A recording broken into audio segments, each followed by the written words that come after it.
Hi, I'm Dr. Roger Levin, CEO of Levin Group, a leading dental management and marketing consulting firm. In the last few years, we've had the opportunity to work with a number of what is called small group practices. We define a small group practice as being between 4 and 25 practices, and they come in very varying shapes and sizes. You can have single owners, multiple owners, lots of associates, different types of staff. It all depends on the model that was built, or if a model was built at all. So I thought I'd spend a few minutes with you talking about some of the challenges that we're seeing with our small group practice clients. It's a different type of consulting than working with the 1, 2, or 3 private practice group, usually owned by 1 or 2 doctors, where decisions get made quickly.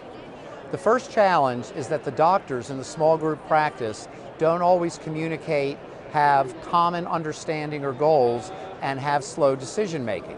So we're finding that when we begin working with a small group practice, one of the keys to success is to spend the first 90 days working with the doctors to design and develop a decision-making model so that when decisions are made and systems are implemented, everyone's in agreement and the team receives the consistent leadership that is best in order to create ongoing excellent results.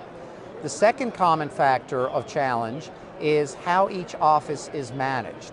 We find that the offices in a small group practice, whether it's 4 or 25, often operate very differently for many different reasons. In some cases, they were cobbled together where one was bought here, another dentist passed away, that practice was absorbed, another sold in to the small group, but they don't have common systems. Only by putting in place a common set of systems where everyone is trained to follow those systems in the same way will great results occur. The third issue or challenge is how each office is managed. The office managers or administrators of each office come from very different backgrounds.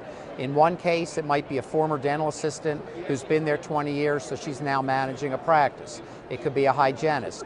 It could be someone brought in from medical that thinks they know dental, but medical and dental management are very, very different, and so on. So we see the offices managed differently, performing differently, with inconsistent results across the small group practice. And finally, number 4 can relate to the issue of how systems are implemented into the practice at all.